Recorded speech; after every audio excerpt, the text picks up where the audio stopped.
प्रिय विद्यार्थी भैया बहनों, आज बहुत दिनों के बाद आप लोगों के साथ YouTube चैनल पर जुड़ना हुआ है। आज आपके सामने मैं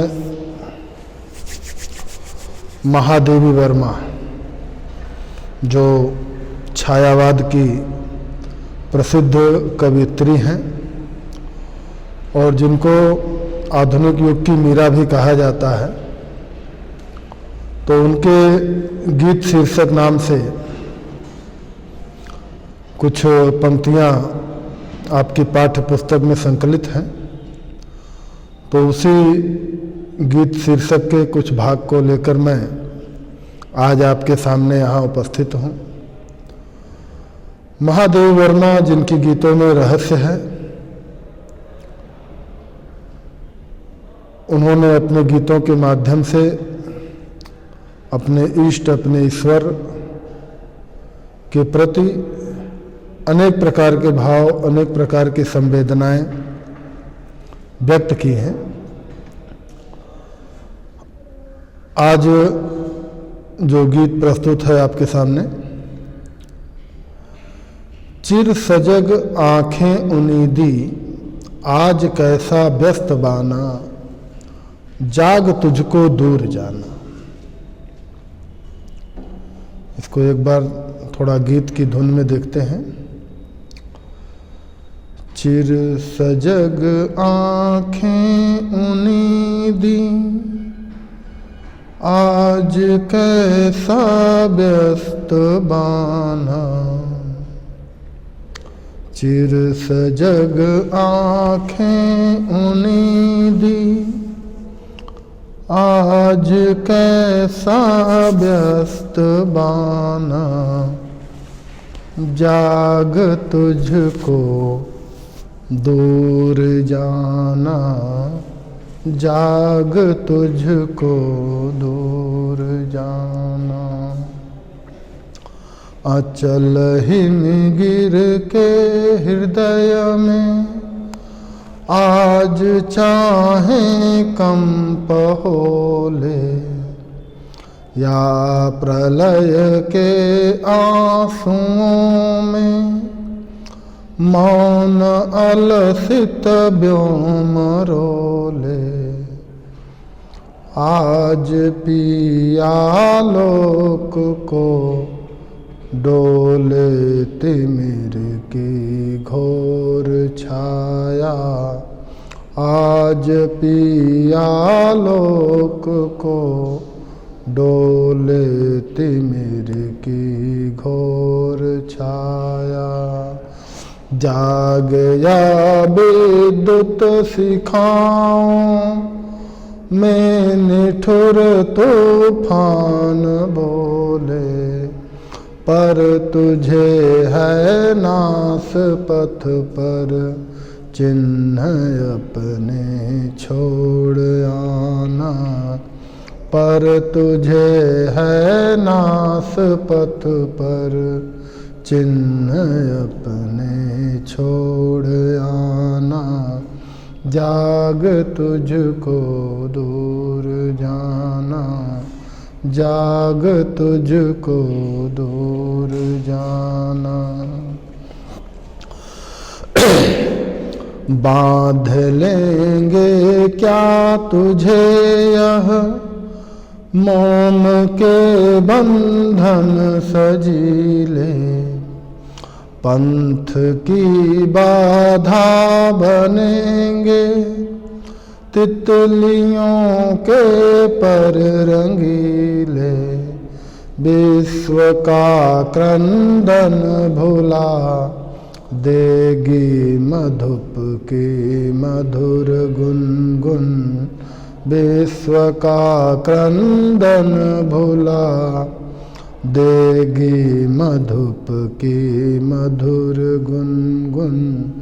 क्या डुबो देंगे तुझे यह फूल के दल ओस गीले, तू न अपनी छाह को अपने लिए कारा बनाना, जाग तुझको दूर जाना, जाग तुझको दूर जाना। बहुत ही सुंदर और भावपूर्ण गीत यह है। महादेवी वर्मा जी इस गीत के माध्यम से अपने आप को, अपने प्राणों को संबोधित कर रही हैं और वो संबोधित करते हुए कह रही हैं कि मार्ग में कितनी भी बाधाएं हों, लेकिन तुमको रुकना नहीं है। जब हम किसी लक्ष्य का चुनाव करते हैं तो उस लक्ष्य में अनेक प्रकार की बाधाएं होती हैं। तो किसी भी प्रकार की बाधाएं हों, लेकिन कोई भी बाधा तुमको रोक नहीं पाएगी। अतः इस कारण से वे अपने आप को, अपने प्राणों को संबोधित करते हुए कह रही हैं कि चिर सजग आंखें उम्मीदी। चिर मतलब क्या होता है? चिर यानी हमेशा, सजग मतलब तैयार, जागरूक रहने वाली आंखें। उम्मीदी, उम्मीदी मतलब क्या है? एक प्रकार से कह लें आलस्य, कि हे प्राण, तुम्हारी हमेशा की जागरूक रहने वाली आंखों में, एक बार फिर से इसको देख लेंगे, कि तुम्हारी हमेशा जागरूक रहने वाली आंखों में, जो आंखें हमेशा जागरूक रहती हैं, तैयार रहती हैं, चैतन्य रहती हैं, या यूं कह लें कि उनमें हमेशा उत्साह रहता है, तो ये तुम्हारी आंखें आज उम्मीदी क्यों हैं? यानी उनमें आलस्य क्यों है? आज कैसा व्यस्त बाना, बाना मतलब क्या है? वस्त्र। और यह तुम्हारा वस्त्र आज इतना अस्त व्यस्त क्यों है? वस्त्र अस्त व्यस्त क्यों है? इससे क्या तात्पर्य है भाई? कि जब भी हम किसी लक्ष्य की तैयारी करते हैं, जैसे मान लो विद्यालय ही आते हैं, जब हमारा प्रवेश होता है, तो उस समय हमारा जो वेश है वो कितना सुव्यवस्थित होता है, हर प्रकार से साफ सुथरा धुला हुआ। लेकिन उसी में से कुछ लोगों को देखा जाता है कि जैसे जैसे समय बढ़ता है, फिर वो उनकी वेशभूषा जो है वो फिर उस प्रकार की नहीं रह जाती। कहने का तात्पर्य कि ये कारण क्या है? तो इसके पीछे का एक ही कारण है कि हमारा अपने लक्ष्य के प्रति जो प्रेम है उसमें कुछ कमी आई है, या हमारे मन में कुछ आलस्य की भावना ऐसी घर कर गई है, ये इस बात को दर्शाता है। तो हमेशा जागरूक रहने वाली आंखों में आज आलस्य क्यों है, और तुम्हारा यह वस्त्र आज अस्त व्यस्त क्यों है? ऐसा नहीं होना चाहिए। तुम्हें अपने कर्तव्य के मार्ग पर या लक्ष्य के मार्ग पर तनिक भी आलस्य नहीं करना है। क्यों? कि जाग तुझको दूर जाना, क्योंकि अभी तुमको बहुत लंबा रास्ता तय करना है। अभी लक्ष्य की प्राप्ति नहीं हुई है, और उस लक्ष्य की प्राप्ति के लिए तुमको अभी बहुत लंबा मार्ग तय करना है। इस कारण से अभी आलस्य करने का समय नहीं है। इसलिए हे प्राण, तुम जागो। अचल हिमगिर के हृदय में आज चाहे कंप होले। अचल हिमगिर, अचल यानी स्थिर, हिमगिरी मतलब हिमालय, हिमालय पर्वत जो स्थिर है। तो कह रही हैं कि चाहे आज स्थिर हिमालय के हृदय में कंपन होने लगे, कहने का तात्पर्य कि चाहे हिमालय स्वयं हिलने लगे, या प्रलय के आंसुओं में मौन अलसित व्योम रोले। व्योम यानी आकाश। तो चाहे आज आकाश से आंसुओं की वर्षा, वो भी किस प्रकार की, प्रलय रूपी आंसुओं की वर्षा होने लगे। कहने का तात्पर्य कि चाहे आकाश से आज प्रलय कालीन वर्षा होने लगे। आज पी आलोक को डोले तिमिर की घोर छाया। तिमिर यानी अंधकार, आलोक मतलब क्या है, प्रकाश। तो चाहे आज आसमान से प्रलय की वर्षा होने लगे या अंधकार आलोक को, आज पी आलोक को, चाहे अंधकार आज आलोक अर्थात प्रकाश को निगल जाए, चारों तरफ घनघोर अंधकार हो जाए, किसी भी प्रकार की स्थिति में जाग या विद्युत शिखाओं में निठुर तूफान बोले।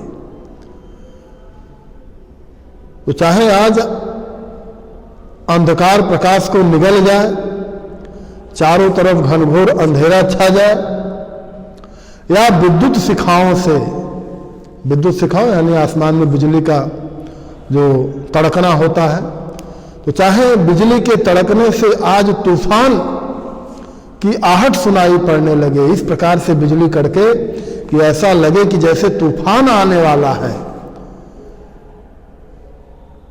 लेकिन किसी भी प्रकार की परिस्थिति में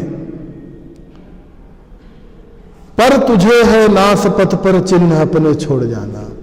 तो चाहे किसी भी प्रकार की स्थिति हो, चाहे हृदय के, चाहे हिमालय कंपित होने लगे, चाहे आसमान से प्रलयकालीन वर्षा होने लगे, चाहे अंधकार प्रकाश को निगल जाए, चाहे बिजली के कड़कने से तूफान की आहट सुनाई पड़ने लगे, लेकिन फिर भी तुझे नास पथ पर चिन्ह अपने छोड़ जाना। लेकिन इसके बाद भी तुमको नास पथ पर, नास पथ यानी संसार के नास पथ पर, क्योंकि यह संसार नश्वर है, तो फिर भी तुम्हें इस संसार के पथ पर क्या कर जाना है, इस संसार रूपी विनाश के पथ पर तुम्हें अपने चिन्ह छोड़ जाना है। यानी तुम्हें अपने कर्म से इस संसार में अपने चिन्हों को छोड़ जाना है, जाग तुझको दूर जाना। तो अभी हे प्राण तुम जागो, तुम्हें आलस्य नहीं करना है, किसी भी प्रकार की परिस्थितियों से विचलित नहीं होना है, इसलिए तुम जागो, आलस्य को छोड़ो, क्योंकि तुम्हें अभी बहुत लंबा मार्ग तय करना है, तुम्हारा लक्ष्य अभी बहुत दूर है। बांध लेंगे क्या तुझे यह मोम के बंधन सजीले। एक मिनट थोड़ा सा देख लेते हैं, इसमें से जो इसके ऊपर वाला है इससे संबंधित कुछ प्रश्नों को देख लेते हैं। तो पद्यांश और उसके कवित्री का नाम पहला प्रश्न, दूसरा रेखांकित अंशों की व्याख्या,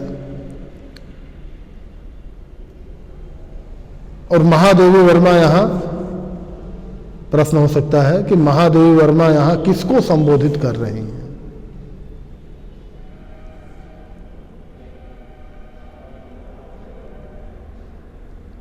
दूसरा प्रश्न हो सकता है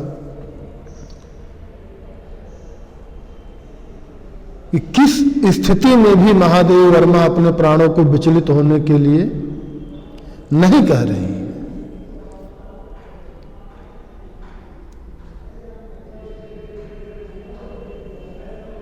और एक प्रश्न है अभी कि हमेशा जागरूक रहने वाली आंखों से कवियत्री क्या कह रही हैं। तो इस प्रकार के प्रश्न आप स्वयं भी निर्माण करते जाइए और उसको बनाते जाइए। भावार्थ बस ठीक से समझ लीजिए, क्योंकि भावार्थ जब ठीक से समझ में आ जाएगा तो जितनी भी प्रकार की समस्याएं हैं सब स्वतः दूर हो जाएंगी। चलिए आगे देखते हैं।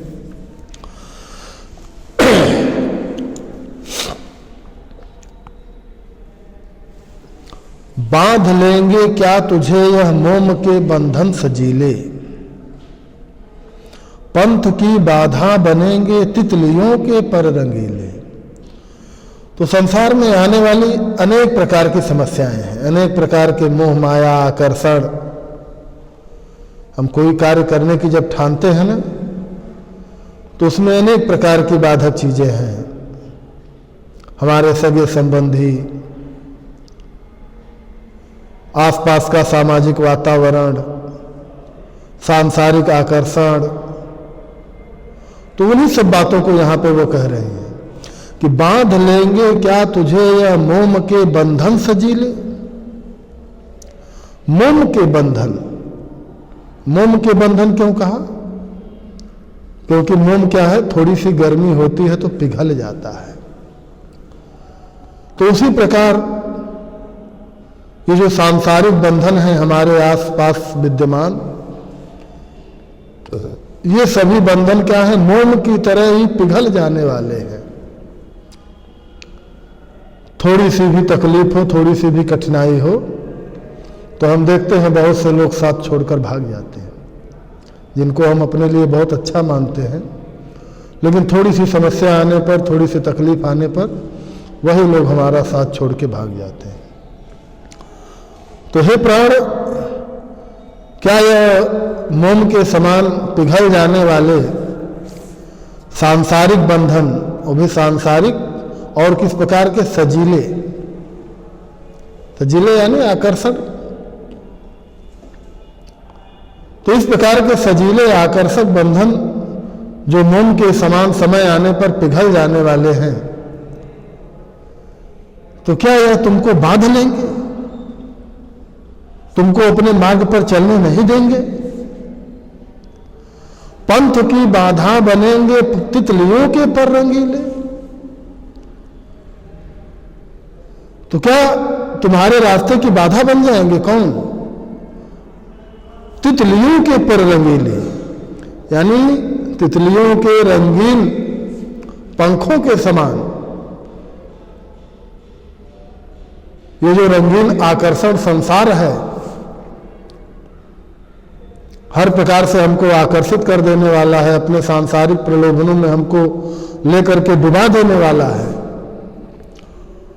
तो तितलियों के पंखों के समान यह रंगीन सांसारिक आकर्षण क्या तुम्हारे रास्ते की बाधा बन जाएंगे? कहने का तात्पर्य कि क्या तुम सांसारिक आकर्षण में पढ़कर अपने लक्ष्य को भूल जाओगे? विश्व का क्रंदन भुला देगी मधुप की मधुर गुनगुन। विश्व का क्रंदन यानी विश्व का कष्ट, विश्व का रोना धोना। तो क्या भौरे की, हाँ मधुप मतलब क्या है, भौरा। तो भौरे की मधुर गुनगुन क्या तुमको विश्व के कष्टों से दूर कर देगी? संसार के करुण कंदन को तुम भौरों की मधुर गुनगुन के आगे भूल जाओगे? सांसारिक लोगों का दुख और कष्ट यह तुम्हारे लिए कोई मायने नहीं रखेगा? क्या डुबा देंगे तुझे यह फूल दल के ओस गीले। फूल दल मतलब पुष्प, फूल की, दल मतलब क्या, पंखुड़ियां। क्या ओस से भीगी हुई पुष्प की पंखुड़ियां क्या तुम्हें डुबा देंगी? क्या तुमको अपने तरफ वो इतना आकर्षित कर लेंगी कि तुम इसी रंगीन संसार में उलझ कर रह जाओगे? क्योंकि पुष्पों पर पड़ी हुई ओस क्या हो जाती है, जैसे ही सूर्य निकलता है वैसे ही समाप्त हो जाती है। तो इस प्रकार के क्षणिक सांसारिक आकर्षण क्या तुमको तुम्हारे लक्ष्य से विचलित कर देंगे?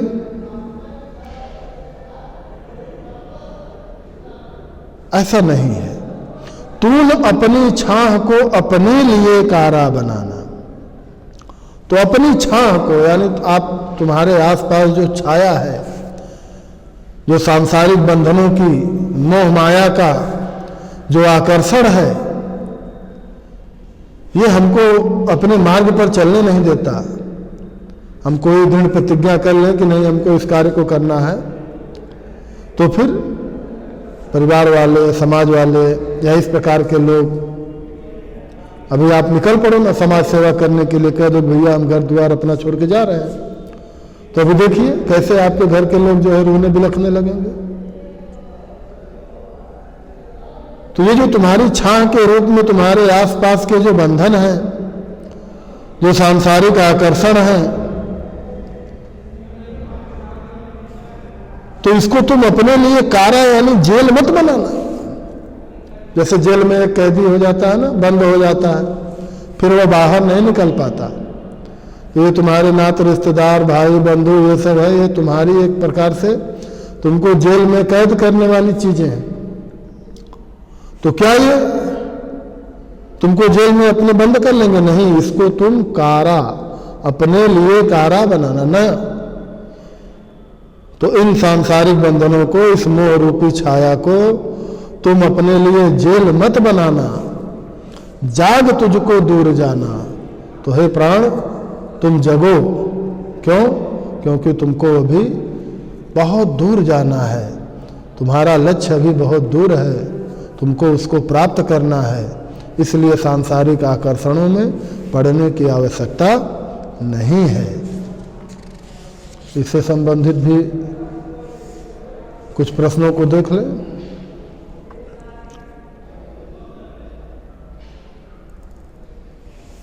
पहला प्रश्न तो यही हो जाएगा कि मोह के बंधन से क्या तात्पर्य है। महादेवी वर्मा जी यहाँ मोह के बंधन कहने का उनका क्या तात्पर्य है?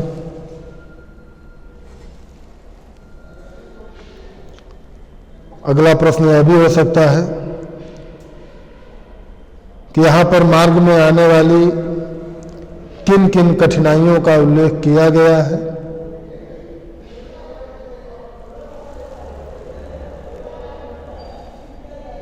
तो इस प्रकार के प्रश्न हैं।